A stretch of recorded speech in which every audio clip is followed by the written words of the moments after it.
Pode ler. CEAP, Centro Espírita Altivo Panfiro. Uma casa de amor. Boa noite. Boa noite aos nossos ouvintes. Que Jesus abençoe a nossa noite de estudos. Vamos estudar o Livro dos Espíritos. Antes, porém, leremos o Evangelho, faremos a prece e daremos continuidade ao nosso estudo. Vamos, Raquel. Capítulo 10. Bem-aventurados os que são misericordiosos. Reconciliar-se com os seus adversários. Reconciliai-vos o mais cedo possível com o vosso adversário, enquanto estáis em caminho com ele, para que não suceda que o vosso adversário vos entregue ao juiz, e que o juiz vos entregue ao ministro da Justiça, e que sejais postos na prisão. Em verdade vos digo que não saireis de lá, enquanto não houverdes pago até o último centavo. Mateus, capítulo 5, versículos 25 e 26. Há na prática do perdão e na do bem em geral, mais que um efeito moral, há também um efeito material. Como se sabe, a morte não nos livra dos nossos inimigos. Os espíritos vingativos muitas vezes perseguem com seu ódio, além do túmulo, aqueles contra os quais conservaram o seu rancor. É por essa razão que o provérbio morto o animal, morto o veneno, é falso quando se aplica ao homem. O espírito mau espera que aquele a quem ele deseja mal esteja encerrado em seu corpo, e assim menos livre para poder atormentá-lo com mais facilidade, atingi-lo nos seus interesses ou nas suas afeições mais queridas. É preciso ver nesse fato a causa da maioria dos casos de obsessão, principalmente daqueles que apresentam uma certa gravidade, como a subjugação e a possessão. Muito bem. Faz a prece. Para aí? Tá bom, tem. Mestre Jesus, Deus nosso Pai, espíritos amigos, bondosos, trabalhadores do CEAP, Eurípides Bassanufo, nosso patrono, agradecemos a oportunidade de estarmos aqui, mais uma vez, reunidos em seu nome, Jesus, para estudar o Livro dos Espíritos.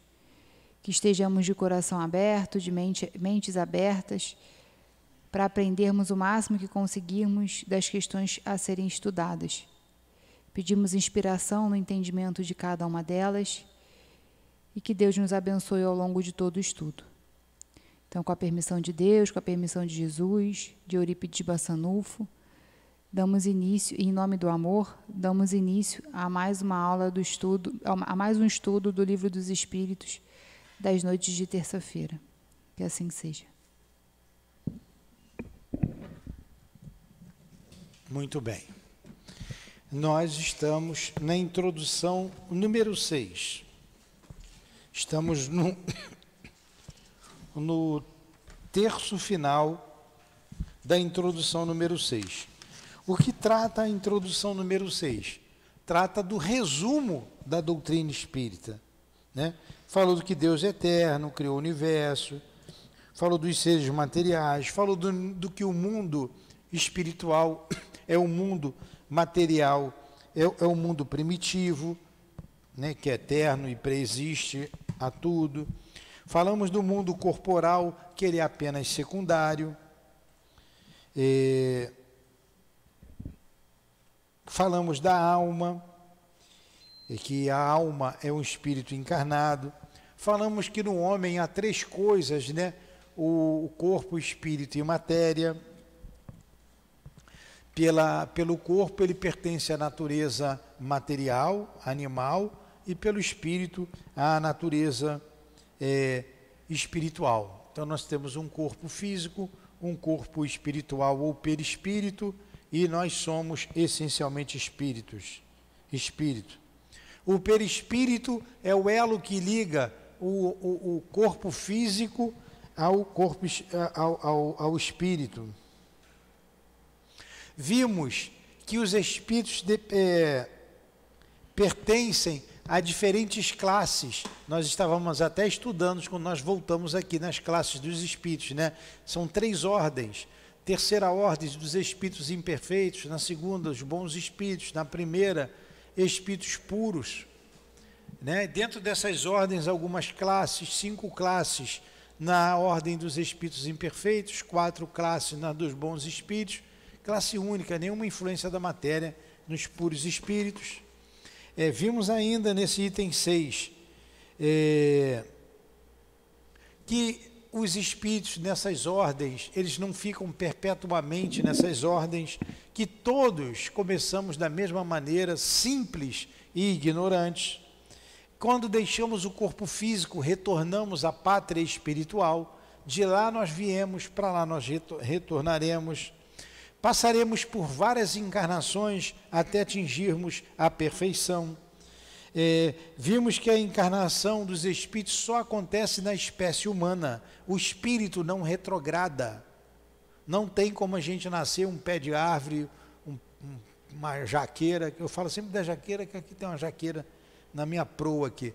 Não tem como voltar um cachorro, um macaco, um gato. Não, o espírito não retroage. Isso é metempsicose. Que essas reencarnações são sempre progressivas, que a qualidade da alma é a qualidade do espírito nele reencarnado. Vimos que, isso aqui é fundamental, é um dos princípios da doutrina espírita, que a alma, após a morte, mantém a sua individualidade, mantém-se vivo e mantém a sua individualidade. E a gente parou aqui, né? O espírito encarnado está sob a influência da matéria, o homem supera essa influência através da elevação e depuração. Tudo isso nós estudamos na aula passada, nessa introdução número 6. E a gente vai dar continuidade ao resumo da doutrina espírita. Porém, na introdução número 1, nós vimos a diferença de espiritualismo e a diferença do espiritualista para o materialista. E eu pergunto a vocês, o que é o espiritualismo? Como é que é seu nome? Como é que é? HS? Maria não é mais fácil, não tem um Maria no meio aí não? Aglaete. Vamos lá. Aglaete, qual é a diferença do materialismo para o espiritualismo?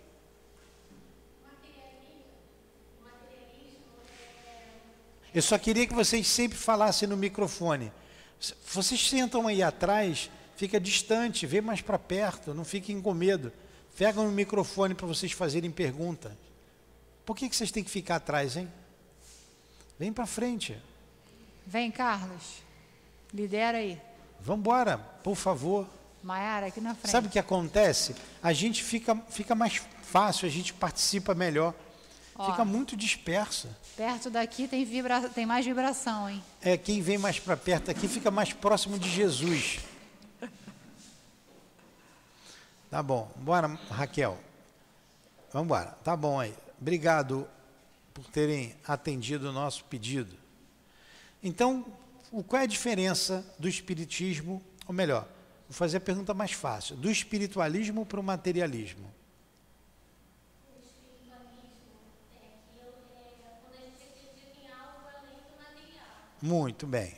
Meio ponto já tirou. E o materialismo? E o materialismo? O materialismo é aquele que crê no que vê, no material, no físico. Não aceita nada além da matéria. Muito bem. Foi isso que nós tratamos na introdução número 1. E a diferença do espiritualismo para o espiritismo. O espiritismo, nós vimos que, aqui nós até sublinhamos, o espiritismo tem por princípio a relação do mundo material com os espíritos e os seres, ou seres do mundo invisível. Na introdução número 2, nós vimos a definição da palavra alma. Usam a palavra alma para várias definições. Para nós, a que interessa é que a alma é o ser que sobrevive a morte do corpo e mantém a sua individualidade. Tá? Isso que é importante. Na introdução número 3, começa Kardec a dar umas respostas aos detratores da doutrina espírita.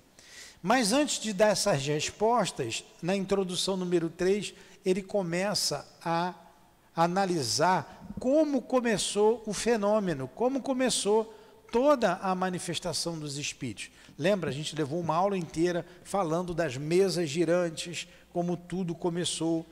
Na introdução número 4, ele continua falando do espiritismo, dizendo que foi o próprio fenômeno, lá no meio eu pedi para vocês sublinharem, né? Foi o próprio espírito que se declarou, que atribuiu-se esse ser misterioso, porque até então ninguém sabia o que era aquilo. Eram manifestações físicas. E quando perguntado o que está acontecendo aí, inicialmente se moviam, davam respostas, umas pancadas, depois colocou-se um alfabeto, depois colocou-se uma prancheta ou uma cesta, amarrando um lápis na ponta, depois o lápis foi para a mão. Houve um processo de crescimento na manifestação da psicografia. E o espírito, ou o gênio, é que falou, olha, nós somos as almas dos homens que viveram na Terra. Então, o próprio fenômeno que se diz ser espírito. Né? Não foi o homem que descobriu e que disse, ó, você é espírito. Fala, neném. O termo espírito surgiu daí, desse declarando, já existia a palavra espírito. Ah, já existia. Já existia. Espírito ou gênio já existia. Na introdução número 5, é que ele fala dessa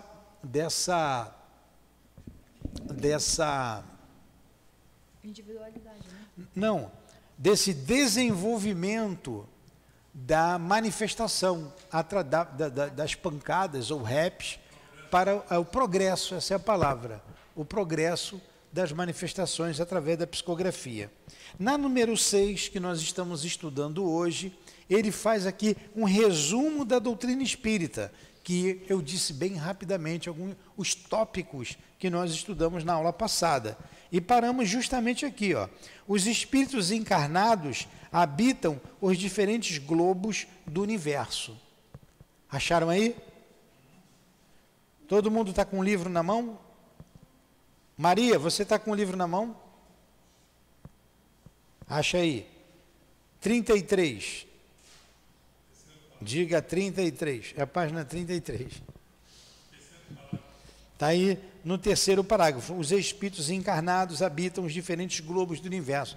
Quer dizer, todo o universo é habitado. Todos os planetas têm habitação. Eles habitam todos esses globos. Entenderam? A ciência daqui a pouco vai revelar isso para a gente. Vamos lá, próximo tópico. Qualquer dúvida, não entendi, me explica. Os espíritos encarnados habitam os diferentes globos do universo. Oi? Os espíritos não encarnados... Ah, não, eu risquei a frase de cima. Habitam os diferentes globos do universo. Tá. Os espíritos não encarnados ou errantes não ocupam uma região determinada e circunscrita. Eles estão por toda parte, no espaço e ao nosso lado, vendo-nos e esbarrando em nós incessantemente. É toda uma população invisível que se agita em torno de nós. Entenderam isso? Entendeu, Celso? Espírito está por toda parte. Tem espírito em casa, aqui, na rua, em tudo quanto é lugar. Habita em todos os lugares. Então, morreu é errante? Não. Morreu não é errante. Errante é o que é um espírito errante? Se preparando para reencarnar. Errante é que vem da palavra erraticidade. Não é espírito que erra. E o espírito que se encontra na erraticidade é o espírito que se prepara para reencarnar. Todo espírito que se prepara para reencarnar, que tem que reencarnar, é um espírito errante. Jesus é um espírito errante? Por que não? Hã? Ele não tem mais necessidade de reencarnar. Ele é um espírito puro, fala. A partir do momento que eu morro, eu não estou encarnada, eu sou errante. Errante. Ou é quando eu começo a me preparar para reencarnar? Não, foi para o mundo espiritual, é espírito errante. Então é assim, tá bom. Errante, está na erraticidade. Quando precisa. Aqueles que não precisam, mas isso são os espíritos que não têm mais nenhuma influência da matéria. Quanto mais o espírito se eleva, mais distante é a reencarnação. Por exemplo, a gente sabe que espíritos reencarnam, pode se reencarnar até imediatamente após a morte, pode levar 10 anos, pode levar 30, 40, 100. Uma das obras do André Luiz, a gente estuda ali, acho que a vida continua, não, no mundo maior, tem um espírito que reencarna, o nome dele é Asclépios, de 800 em 800 anos. Ele vem conversar com o André Luiz e um grupo de espíritos que estavam na erraticidade e ele vem tirar dúvida deles. Tudo que eles perguntavam, esse espírito respondia com o Evangelho. Ele vem até num tubo, ele não podia, ele estava protegido por um tubo, mas a gente imagina um tubo, né? E ele prepara um ambiente para ele vir. E depois os guias perguntam, os guias não, o André Luiz pergunta, ou um dos espíritos, esse espírito vive em outro planeta superior à Terra, num mundo muito elevado? E o guia responde para ele o seguinte, para eles, não, eles vivem aqui na Terra, são espíritos ligados à Terra ainda. Só que esses espíritos só vêm à Terra, reencarnam na Terra de 800 em 800 anos. Tal é a elevação desse espírito. Se ele, com aquela elevação toda, precisa de 800, podia ficar até 800 anos sem reencarnar, olha a distância que nos separa da perfeição. Né? Pergunta, Maiara. A gente está estudando na organização do terceiro capítulo, né? Há muitas moradas na casa do meu pai. Tem um item lá que é assim, os diferentes estados da alma. Fala no microfone. Fala que, sabia que as pessoas reclamam em casa? Vai lá. Aí tem um item no Evangelho que é assim, os diferentes estados da alma na erraticidade. Então, erraticidade é o universo inteiro, né? Tem espíritos bons e espíritos ruins. O que vai diferenciar é a moralidade, né? Eu morri agora, fiz um monte de besteira. Eu vou para um lugar de acordo com o meu pensamento, com o meu sentimento, e vice-versa. É isso? Sim, mas o que leva o espírito à perfeição não é apenas a parte moral, é a parte intelectual também. Você tem que... O que adianta aqui na Terra? Você já pensou se todo mundo fosse religioso, só rezasse? Quem que ia construir a ponte? Quem ia desenvolver as vacinas? Então, é necessário o progresso moral e o intelectual. Agora, o homem que desenvolve só o intelectual, ele vai e faz a bomba atômica, lá no projeto Mahatma, né? Quem era o chefe da expedição? O Oppenheimer, um cientista, um físico, desenvolveu a bomba atômica. Então, você tem que ter também... Vocês acham que o Chico desenvolveria a bomba atômica? Né? Não faria isso com toda a inteligência que ele tivesse. Ele veio para trazer, ele veio com uma missão. Aí não veio para desenvolver a parte científica. Mas dentro dos espíritos bons, você tem espíritos científicos, que cuidam da ciência. Então é necessário você desenvolver sempre o intelecto e o moral. Mas o que vai te colocar no lugar bom ou ruim são as questões morais, elas pesam muito mais. Se você tem amor no coração, depois você vai chegar à conclusão que você tem que aprender outras coisas. Tá? Nós podemos então dizer que o espírito errante... Por que vocês não falam no microfone? Porque fica difícil passar para lá, para cá, vai parar. Por isso tem que ficar todo mundo juntinho. Programa de auditório, gente. Nós podemos, então, dizer que um espírito errante, se ele é um espírito puro, ele que não necessita encarnar, salvo em uma necessidade, digamos, extrema, né? Uma grande necessidade. Primeiro eu pergunto se está certo o que eu estou dizendo, né? Não, estou ouvindo você. Nesse período em que, porque o espírito puro, ele não tem mais necessidade de reencarnar. Então, salvo essa grande Missão. Em missão. missão, ele vai. Então, esse período em que ele, então, por decisão, precisa reencarnar, ele está na erraticidade. Não. A erraticidade é o local que ficam os espíritos errantes. Sim. Ele não está nesse local. Um espírito puro, eles são os ministros de Deus, eles recebem a ordem de Deus. Então você imagina Jesus, quando vocês pegam ali Brasil, coração do mundo, pátria do Evangelho, de Humberto de Campos, o Chico, através do médium Chico, ele fala que Jesus, com seus engenheiros siderais, eles preparavam o planeta desde o princípio, desde a massa incandescente que se desprendeu do Sol, ele estava ali já trabalhando. Então, Jesus, ele entende de biologia, de física, de química, ele entendia de tudo. Física quântica, de astronomia, né? De astronomia eu só sei que tem a Lua ali, que é um satélite da Terra, e tem estrela no céu, né? A gente está estudando aqui a Gênese, quando fala dos cometas, da galáxia, a criação dos cometas, como surgem os cometas, as galáxias e os mundos. É difícil pra caramba pra gente. Jesus já conhecia tudo isso. Então o planeta vem sendo elaborado ao longo dos milênios, né? São milhões de séculos, vem sendo elaborado até que chega o momento da vida.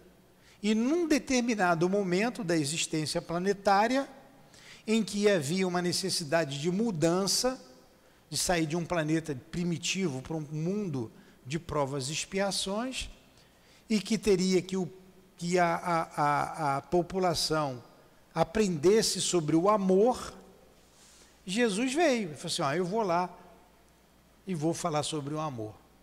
Imagine se Jesus falasse dos planetas que existe vida em Marte, em Júpiter, em Saturno. Mas o que o Carlos está perguntando é o seguinte. Eu entendi a pergunta dele. Eu entendi. Eu estou explicando. Eu entendi a pergunta dele. Quando ele se prepara, tudo bem. Ele ele não era errante. Eu estou dizendo que não. Ele não era errante. Ele se prepara onde, então? Ele teve que se preparar? Eu não sei. Minha cabeça já é difícil. Eu vou entender a cabeça de Jesus. Eu não sei. Um espírito puro. Ele veio. Então a gente está falando da elevação desse espírito. Ele já conhecia o planeta Terra desde o princípio. Antes de Abraão, eu sou. Os judeus não perguntaram, tu é maior do que pai Abraão? Ele responde, antes de Abraão, eu sou. Então, antes que Abraão existisse, ele já era o Cristo. Ele que enviou Abraão, ele que enviou Jacó e aqueles profetas todos. Até que chegou um momento que ele disse assim, e agora tem que falar de amor. Quem tem condições de falar de amor aí, sem falhar? Ninguém, só eu. Então deixa comigo. Vou lá, vou ficar só um tempinho, ensinar o que tem que ensinar e vou voltar para cá. Foi o que ele fez. Não escreveu nada, só falou e está aí até hoje, o mundo dividido, antes e depois dele. Então ele foi um espírito errante? Não. Ele não é errante, ele não precisa reencarnar. Ele veio voluntariamente em missão, o grande missionário. Como dizem os espíritos, Jesus é o nosso guia e modelo. O modelo é para ser seguido. Guia é o que guia. E até hoje nós não conseguimos entender esse amor que ele trouxe. A gente não conseguiu entender, não conseguiu compreender. Quando a gente for ali estudar a natureza íntima de Deus, a gente vai ver que nos falta um sentido. E quando a gente associa esse sentido, lá o que está na Gênesis, ele falando desse sentido, a gente chega à conclusão que é o amor. Jesus dizia, eu e o Pai somos um. Ele tinha amor, então ele conhecia Deus, o Criador. Nós não temos condições de conhecer o Criador. Então não dá para a gente imaginar o tamanho desse Espírito, a grandiosidade do Cristo. Ah, ele é errante? Não. Foi isso que ele perguntou. Mas se eu digo assim, não, vamos continuar, ele não ia entender. Não por isso tudo que eu falei. Entendeu, Raquel? Sim, senhor. Respondeu? Responderam vocês? Muito bem. Então vamos continuar. As relações dos espíritos com os homens são constantes. Os bons espíritos nos estimulam ao bem, nos sustentam nas provas da vida e nos auxiliam a suportá-las com coragem e resignação. Os maus nos incitam ao mal. É para eles uma satisfação ver-nos sucumbir e assemelhar-nos a eles. Então eles estão constantemente em relação conosco.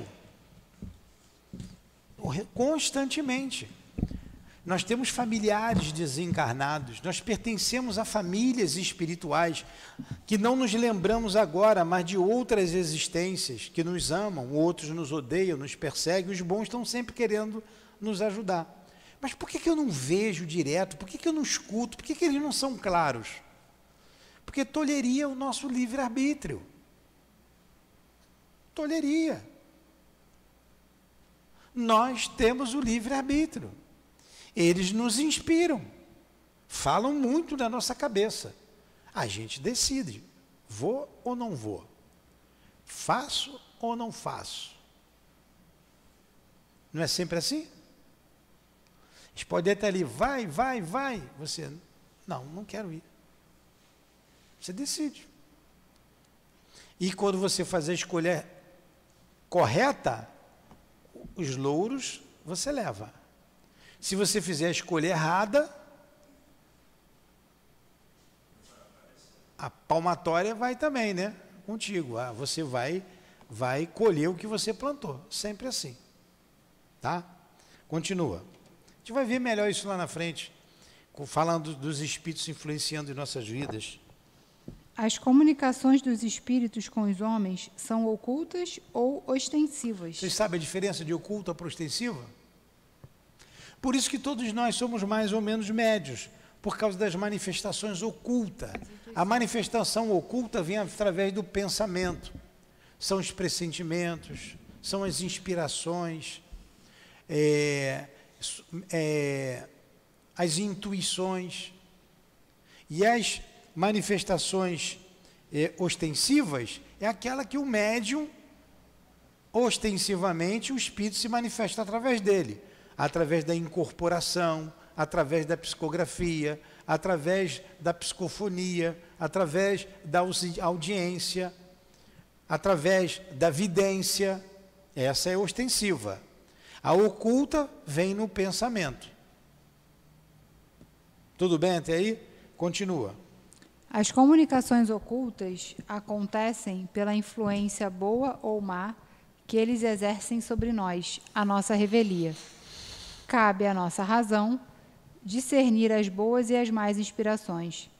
As comunicações ostensivas se dão por meio da escrita, da palavra ou outras manifestações materiais com mais frequência por intermédio dos médiuns que lhes servem de instrumentos. Tudo bem? Próximo. Os espíritos se manifestam espontaneamente ou mediante evocação. Podem-se evocar todos os espíritos, os que animaram homens obscuros, como os dos personagens mais ilustres, qualquer que seja a época em que tenham vivido, os de nossos parentes, de nossos amigos ou de nossos inimigos, e deles obter, através das comunicações escritas ou verbais, conselhos, informações sobre sua situação de além-túmulo, sobre seus pensamentos a nosso respeito, assim como as revelações que lhes é permitido fazer-nos. Bem claro? Qualquer espírito, de qualquer tempo, qualquer natureza, superior ou inferior, pode se comunicar. Os espíritos são atraídos em razão de sua simpatia pela natureza moral do meio que os evoca. Os espíritos superiores se comprazem nas reuniões sérias, onde dominam o amor do bem e o desejo sincero de se instruir e de se melhorar. Sua presença afasta destas os espíritos inferiores, que encontram, ao contrário, um livre acesso e podem agir com liberdade entre as pessoas frívolas ou guiadas, apenas pela curiosidade e onde quer que se encontrem maus instintos. Longe de obter deles bons conselhos ou informações úteis, não se deve esperar deles senão futilidades, mentiras, brincadeiras de mau gosto ou mistificações, pois frequentemente tomam nomes venerados para melhor induzir ao erro. Bem claro também? Tá triste, Raquel? Tá quietinha por quê? Ah, tá vendo. Vamos lá. A distinção dos bons e dos maus espíritos é extremamente fácil. A linguagem dos espíritos superiores é constantemente digna, nobre, impregnada da mais elevada moralidade, livre de qualquer paixão inferior. Seus conselhos exalam a mais pura sabedoria e têm sempre por objetivo nosso melhoramento e o bem da humanidade. A dos espíritos inferiores, ao contrário, é inconsequente, frequentemente trivial e até grosseira.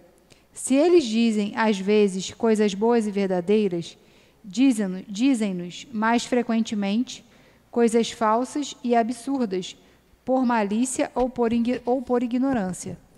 Zombam da credulidade e se divertem às custas daqueles que os interrogam, lisonjeando sua vaidade, embalando seus desejos com falsas esperanças. Em resumo, as comunicações sérias, na mais ampla acepção do termo, se dão nos centros sérios, naqueles cujos membros estão unidos por uma comunhão íntima de pensamento, objetivando o bem. Também ficou claro? Como distinguir um bom do mau espírito é só analisar o linguajar, o que eles falam. Como a gente distingue os homens pelo tipo de conversa. Tudo bem? Pergunta? Então continua. A moral dos espíritos superiores se resume, como a do Cristo, nesta máxima evangélica: agir para com os outros como quereríamos que os outros agissem para conosco, isto é, fazer o bem e não fazer absolutamente o mal. O homem encontra, neste princípio, a regra universal de conduta para suas pequenas ações. Eles nos ensinam que o egoísmo, o orgulho, a sensualidade são paixões que nos aproximam da natureza animal, prendendo-nos à matéria. Que o homem que, ainda neste mundo, se desligue da matéria através do desprezo às futilidades mundanas e do amor ao próximo, aproxima-se da natureza espiritual, que cada um de nós deve tornar-se útil, conforme as faculdades e os meios que Deus colocou em suas mãos para experimentá-lo. Que o forte e o poderoso devem apoio e proteção ao fraco, pois aquele que abusa de sua força e de seu poder para oprimir seu semelhante viola a lei de Deus. Ensinam finalmente que, nada podendo estar oculto no mundo dos espíritos, o hipócrita será desmascarado e todas as suas torpezas reveladas. Que a presença inevitável e de todos os instantes daqueles para com os quais tivermos agido mal é um dos castigos que nos estão reservados, que ao estado de inferioridade e de superioridade os espíritos correspondem penas e gozos que nos são desconhecidos na Terra. Entenderam isso? Isso é uma doutrina do demônio? Não. Então, ele já está respondendo aos detratores. Vai vir algumas questões mais específicas, mas para isso ele teve que dizer o que é a doutrina espírita, como ela começou e o que é a doutrina espírita, é o que ele está fazendo nessa introdução número 6. A doutrina espírita é isso aí, ó. Tudo que nós estudamos até agora. Tá? Continua. Mas eles nos ensinam também que não há faltas irremissíveis e que não possam ser apagadas pela expiação. Para tal, o homem encontra o meio nas diferentes existências que lhe permitem avançar, conforme o seu desejo e seus esforços, no caminho do progresso em direção à perfeição, que é seu objetivo final. Este é o resumo da doutrina espírita, assim como ela resulta do ensinamento dado pelos espíritos superiores. Vejamos agora as objeções que se lhe opõem. Entenderam, então, o objetivo de Allan Kardec como a introdução? Olha a cabeça dele, né? A inteligência, a organização. Ele coloca aqui a base, em cima disso aqui ele vai responder mais diretamente às objeções. Vamos lá. Para muita gente... Capítulo 7, quer dizer, item 7. Para muita gente, a oposição das corporações científicas é, senão uma prova, pelo menos uma forte presunção contrária. Quer dizer, a ciência diz que isso não existe. Vamos lá. Não somos daqueles que protestam contra os pesquisadores, pois não queremos que digam que escoceamos. Temo-los, ao contrário, em grande estima e ficaríamos muito honrados de nos contar entre eles. Porém, a opinião deles não poderia representar um julgamento irrevogável em todas as circunstâncias. Caso a ciência saia da observação material dos fatos, quando se trata de apreciar e explicar estes fatos, o campo fica aberto às conjecturas. Cada um apresenta um sistemazinho que deseja fazer prevalecer e sustenta obstinadamente. Não vemos todos os dias as opiniões mais divergentes, alternadamente preconizadas e rejeitadas, ora repelidas como erros absurdos, depois proclamadas como verdades incontestáveis? Os fatos, eis o verdadeiro critério de nossos julgamentos, o argumento sem réplica. Na ausência de fatos, a dúvida é a opinião do homem sensato. Também ficou claro esse parágrafo? Continua.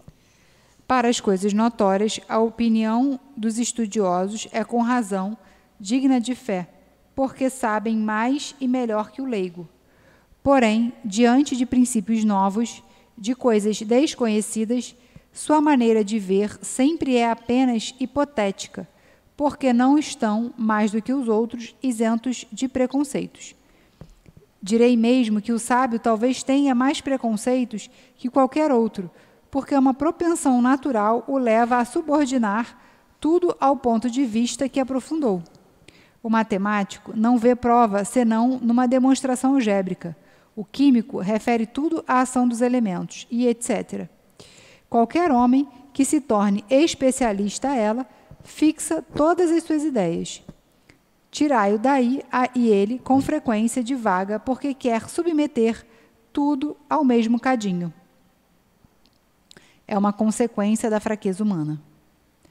Consultarei, portanto, de boa vontade e com toda a confiança, um químico sobre uma questão de análise, um físico sobre a potência elétrica, um mecânico sobre a força motriz. Porém, eles me permitirão, e sem que isso atinja o respeito que seu saber especial lhes confere, não ter a mesma consideração por sua opinião negativa acerca do espiritismo, não mais do que pelo julgamento de um arquiteto sobre uma questão de música. Interessante, né? Interessante. Está bem claro, né? Vamos lá.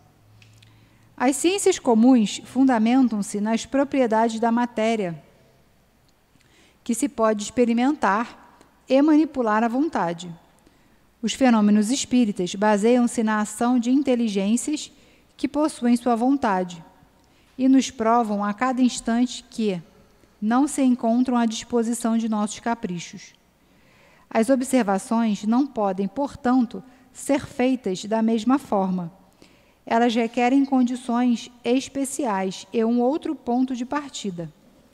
Querer submetê-las aos nossos procedimentos comuns de investigação é estabelecer analogias que não existem. A ciência propriamente dita é, pois, como ciência incompetente para se pronunciar na questão do espiritismo. Ela não tem que se ocupar com isso, e seu julgamento, qualquer que seja ele, favorável ou não teria peso algum. O espiritismo é o resultado de uma convicção pessoal que os sábios podem ter como indivíduos, abstração feita de sua qualidade de sábios. Mas querer entregar a questão à ciência equivaleria a que uma assembleia de físicos e astrônomos decidissem sobre a existência da alma. Com efeito, o espiritismo está todo na existência da alma e no seu estado após a morte. Ora, é soberanamente ilógico pensar que um homem deva ser um grande psicólogo, porque é um grande matemático ou um grande anatomista. Só um minutinho. Após Kardec, dentre vários outros pesquisadores contemporâneos dele, após ele, homens de ciência, pesquisaram sobre o espiritismo, sobre a mediunidade, vários. Amigo de Kardec era Camille Flammarion, que era astrônomo. Você tem César Lombroso, depois na Itália. Você tem vários espíritos. E um que se destaca é chamado William Crookes, um inglês, um cientista inglês. E que o governo inglês, as autoridades, vocês já sabem disso, né? Todos sabem sobre William Crookes? Não? Então, vou falar rapidinho de William Crookes. Ernesto Bozano, que é o patrono do nosso estudo aqui do Livro dos Médiuns, um pesquisador da mediunidade. Todos eles têm vários livros lançados. A gente precisa colocar aqui, que nós não temos, são livros pouco lidos, são os livros antigos, mas muito bons, muito bons. E um deles, chamado William Crookes, era o Papa da ciência na Inglaterra. Ele foi tão importante em sua época quanto Isaac Newton, na época dele. Vocês já ouviram falar na ampola de Crookes? A ampola de Crookes foi da onde se originou o raio-x. Quem faz faculdade de medicina estuda lá o William Crookes. O quarto estado da matéria. Qual é o quarto estado da matéria, você sabe? Tem o sólido, líquido, gasoso. Qual é o quarto? Radiante, o estado radiante. É isso aí. E quem descobriu o quarto estado da matéria foi o William Crookes. Ganhou uma estrelinha. Ele é médico, ele sabe disso. Então, ele, como era um homem sério, ele disse, tudo bem. Se for mentira, diremos que é mentira. Se for verdade, vamos pesquisar. Então, ele pesquisou em laboratório, ele levava para o laboratório uma médium chamada Florence Cook, uma médium de materialização. E essa médium, ela doava o ectoplasma e se materializava um espírito chamado Kate King, Kátia, né? Kate King. E ele ficou durante 4 anos. E o espírito se materializava, ele conversava com o espírito horas, cortava o cabelo do espírito, pedaço da roupa, pesava o espírito, pesava a médium durante 4 anos, e à luz do dia. Vocês podem pesquisar aí no Google, William Crookes, as materializações de Kate King. Se botar William Crookes, vai aparecer.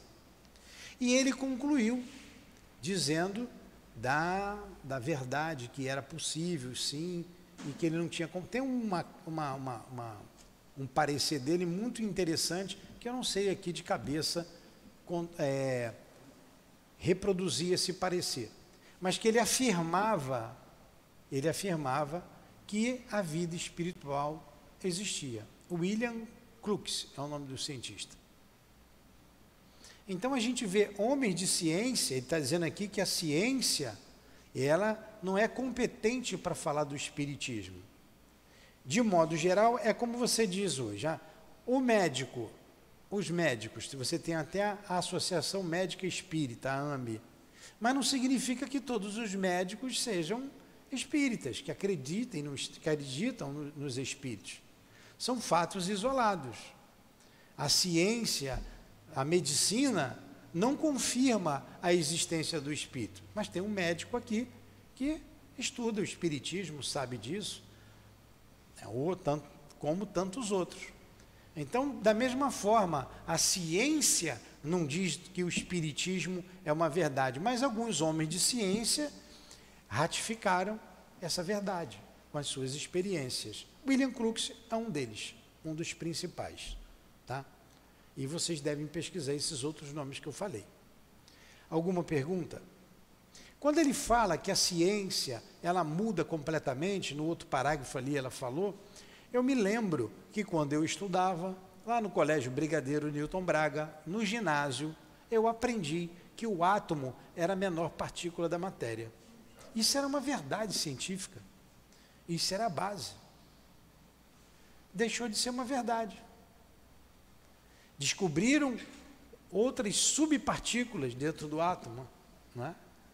E já estão perto de chegar a uma matéria primitiva. A tabela periódica que a gente tinha ali, né, de número atômico 1, acho que era o hélio, né, lá em cima, né, e vinha ali na ordem crescente de número atômico. Estudei isso há 50 anos atrás, hein? Está aqui ainda. Que 50? Eu estou com 63, com 13 anos eu já estava no primeiro ano do ginásio, lá no Newton Braga. É ou não é? Então, bota aí, 50 anos, se não for 50, 48, por aí. Hoje você vai aprender isso aí, não sei lá onde que vai aprender, os alunos não sabem nada, né? Não estudam. Tinha que estudar, senão não passava de ano. Não tinha esse negócio de ter que passar, não. Estudava, repetia. E lá, se repetisse 2 vezes, era jubilado. Então tinha que estudar.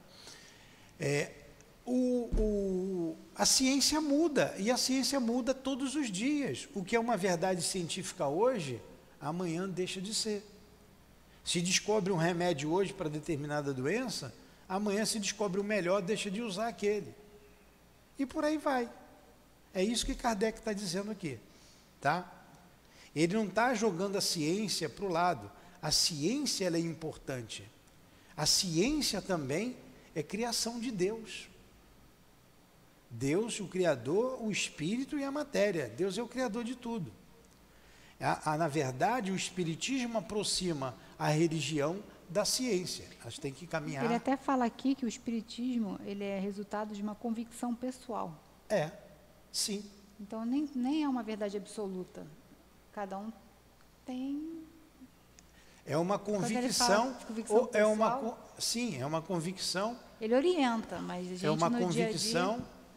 É uma convicção pessoal. Mas para quem trabalha mediunicamente, sim, não tem a menor dúvida. É minha. Não é uma convicção política, não é uma convicção científica. Não é. E quantos combatem até o espiritismo? Isso aqui é coisa do demônio. E nós vamos ver aqui a refutação para essas ideias. Por isso que é resultado de uma convicção pessoal. Porém, alguns homens de ciência pesquisaram e deram como verdade, vários deles.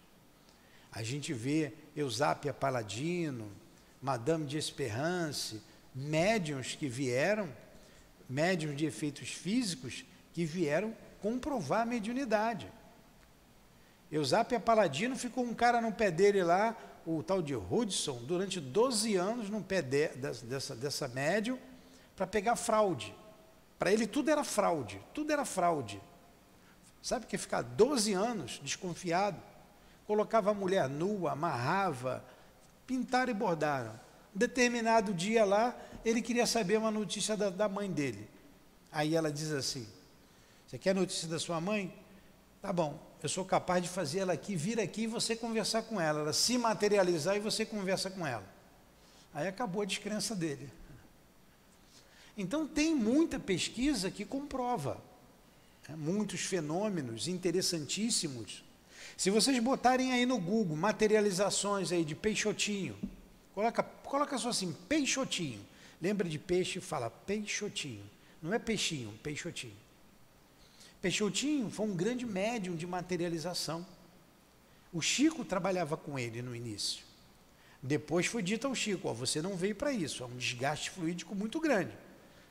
Você veio para uma outra coisa, sua finalidade é outra. Então ele deixou a materialização, tem foto do Peixotinho com o Chico. Ele deitado, aquela massa feita um algodão doce saindo pela boca, pelo nariz, pelo ouvido, que é o ectoplasma, plasma, energia, ecto para fora, ectoplasma, energia para fora. Então, médium de ectoplasma e materializava o espírito. Então, é uma convicção pessoal. O descrente vai ver e vai dizer, eu não acredito. Tem aquele que diz assim, mesmo que eu veja, eu não acredito, não tem? É uma convicção. Tem gente que não acredita que o homem foi na Lua até hoje. Diz que aquilo é invenção do americano, não tem? Tem. Eu não preciso ir longe não, aqui no Rio de Janeiro mesmo. Tem gente que vê espírito e diz assim, não existe espírito, não existe espírito. Aquilo ali são ETs. Eu conheci um senhor que falava que era ET. Não, tem um monte de ET aí. Eles estão vindo. O que você vai fazer na cabeça dessa? Por isso é uma convicção pessoal. Bem entendido isso? Então vamos lá. Continue para ver se dá tempo de terminar essa introdução aí. O anatomista, dissecando o corpo humano, procura a alma e, já que não a encontra sob seu escalpelo, como aí encontra um nervo, ou porque não a vê evolar-se como um gás, daí conclui que ela não existe, porque se coloca do ponto de vista exclusivamente material. Disto decorre que ele tenha razão contra a opinião universal? Não. Vedes, portanto, que o espiritismo não é da alçada da ciência. Quando as crenças espíritas se popularizarem, quando forem aceitas pelas mesmas e se julgarmos pela rapidez com a qual elas se propagam, esse tempo não pode estar muito distante. Acontecerá com elas o que se dá com todas as ideias novas que têm encontrado oposição. Os sábios se renderão à evidência. A isto chegarão individualmente pela força das coisas. Até lá, é intempestivo desviá-los de seus trabalhos especiais para constrangê-los a se ocuparem com algo estranho, que não está nem nas suas atribuições, nem no seu programa. Enquanto isso, aqueles que, sem um estudo prévio e aprofundado da matéria, se pronunciam pela negativa e ridicularizam quem quer que não seja de sua opinião, esquecem que aconteceu o mesmo com a maioria das grandes descobertas que honram a humanidade. Expõe-se a ver seus nomes aumentarem a lista dos ilustres proscritores das ideias novas e inscritos ao lado daqueles dos membros da douta Assembleia, que, em 1752, acolheu com uma enorme gargalhada a tese de Franklin sobre os para-raios, julgando-a indigna de figurar entre as comunicações que lhe eram dirigidas, e daquela outra que fez a França perder o benefício da iniciativa da Marinha a vapor, declarando o sistema de Fulton um sonho impraticável. E, entretanto, eram questões de sua alçada. Logo, se essas assembleias que contavam em seu seio a elite dos sábios do mundo só tiveram zombarias e sarcasmo pelas ideias que não compreendiam, ideias que, alguns anos mais tarde, revolucionariam a ciência, os costumes e a indústria, como esperar que uma questão estranha aos seus trabalhos obtenha melhor acolhimento? Esses erros de alguns, deploráveis para a sua memória, não poderiam retirar nossa consideração por eles, em função dos títulos que adquiriram a outros respeitos, mas será necessário um diploma oficial para se ter bom senso. E será que fora das cátedras acadêmicas existem apenas tolos e imbecis? Lancem os olhos sobre os adeptos da doutrina espírita e ver-se-á se nela se encontram apenas ignorantes e se o número imenso de homens de mérito que a têm abraçado permite relegá-la ao rol das crenças simplórias. Seu caráter e seu saber valem a pena que se diga. Já que tais homens afirmam, nisto deve haver pelo menos alguma coisa. Tá tudo certo até aí, né? A gente tem que ler mesmo, não tem jeito, essas introduções aqui. Vamos lá, repetimos. Repetimos ainda que, se os fatos com os quais nos ocupamos se tivessem limitado ao movimento mecânico dos corpos, a pesquisa da causa física desse fenômeno entraria no domínio da ciência. Porém, desde que se trata de uma manifestação fora das leis da humanidade, ela sai da competência da ciência material, pois nem pode ser explicada pelos algarismos nem pelo poder mecânico.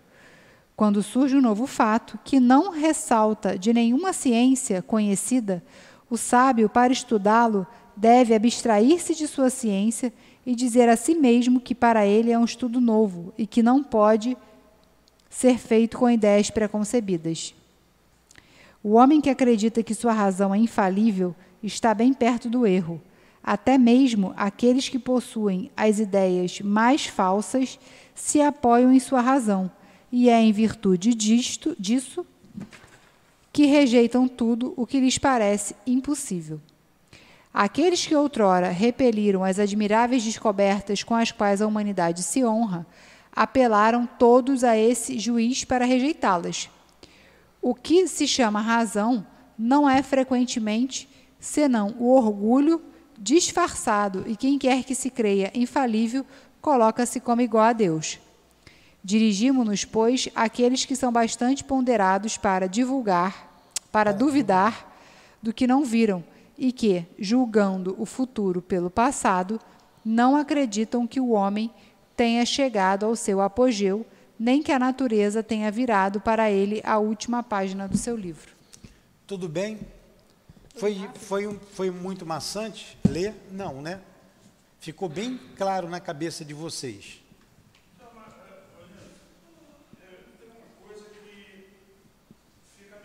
Fala aí no microfone.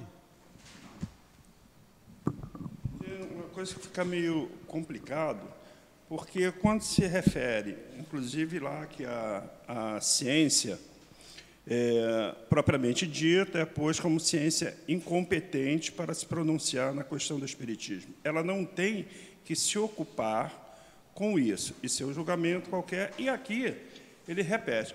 Mas nós temos, sim, recentemente, duas situações. Uma, a medicina se curvou com relação à existência da alma, né, que foi comprovado através do peso, né, porquanto a pessoa já havia sido decretado a morte cerebral, foi feito tirado o peso, tá, e pós, muito bem.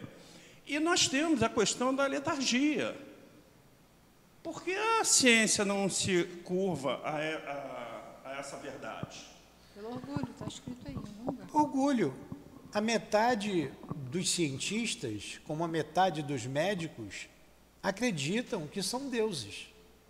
A outra metade tem certeza que é. Por isso, e se a gente dependesse da ciência para comprovar o espiritismo, estávamos até hoje. Por isso que ele está dizendo. Até hoje sem estudar, não, porque a ciência não diz.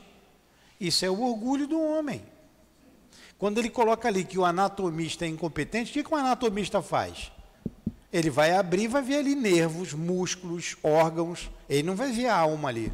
Então, se ele não está vendo a alma, ele vai dizer, não tem alma, não existe a alma, eu só vejo o corpo. Então, ele é incompetente para dizer sobre a existência ou não do espírito, porque é um outro caminho, é o caminho da mediunidade. E outra coisa, por que muitos deles disseram que não existia nada? Até prêmios eram oferecidos para que tivesse uma manifestação. As irmãs Fox entraram numa dessa aí, já estavam com uma certa idade. Ofereceram na França um prêmio, em tempos diferentes, para quem fizesse uma manifestação dos espíritos, para quem conseguisse fazer com que os espíritos se manifestassem. E ninguém conseguiu. Então eles disseram, era um prêmio alto, ó, todo mundo aqui é charlatão, ninguém conseguiu, então não existe. Disseram médium, não existe. Não existe nada, não existe o espiritismo. Só que os espíritos se manifestam ou não se eles quiserem. E ninguém quis se servir de palhaço no circo. E os médios ficaram chupando o dedo. Não depende do médium. Não depende do médium dizer, eu vou fazer o espírito aparecer aqui. Não depende do médium dizer, o espírito do fulano vai falar aqui. Como dizia o Chico, o telefone é de lá para cá, não é daqui para lá. Vocês acham que o altivo vai querer ir para circo? Não vai, eu vou passar vergonha. Por isso que a ciência é incompetente para isso. Agora, os homens de boa intenção, eles conseguem resultados, como conseguiu William Crookes, que era um homem bom, um homem honesto, e ele conseguiu um resultado. Vocês podem pesquisar aí os resultados de William Crookes. Tem um livro muito bom, que eu já li há muito tempo, e que eu li mais de uma vez, é um livro para iniciante, chamado História do Espiritismo, de Arthur Conan Doyle. Tem aí na livraria. Quem for comprar e não tiver, aí fala com a pessoa ali para trazer o livro, que eu sempre peço para ter ali. É muito bom. O Arthur Conan Doyle foi aquele que fez o Sherlock Holmes. Então ele fala de William Crookes, ele fala de vários pesquisadores, porque ele era um pesquisador do espiritismo. Tem um estudioso que quase não se fala dele, era um espanhol. Diz que é o Kardec espanhol.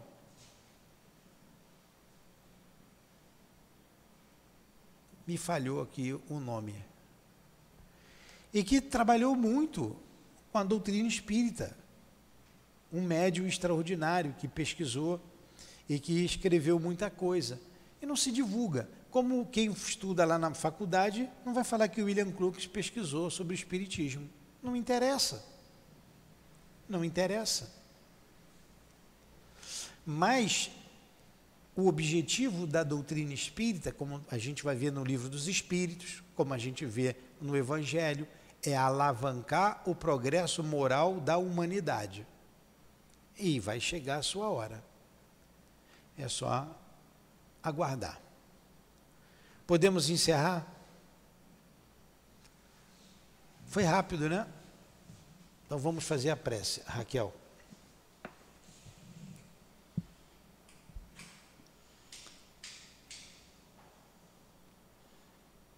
Mestre Jesus, Deus nosso Pai, Eurípides Bassanufo, Altivo e tantos espíritos trabalhadores e mentores aqui do SEAP, agradecemos mais uma vez a oportunidade que tivemos de estarmos aqui reunidos, falando sobre o Livro dos Espíritos, aprendendo um pouco mais sobre a nossa doutrina. Nesse momento, pedimos em especial a irmã da nossa amiga Raquel, médium, trabalhadora da casa, que está passando por uma cirurgia, que ela receba o nosso amor, o nosso carinho, que a Raquel acalme o coração dela e que todos nós saiamos daqui em paz, em tranquilidade, em equilíbrio, com mais conhecimento e dispostos a colocarmos em prática tudo que a gente aprendeu aqui hoje.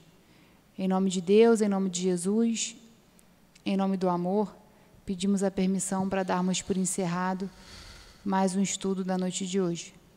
Que assim seja. Graças a Deus.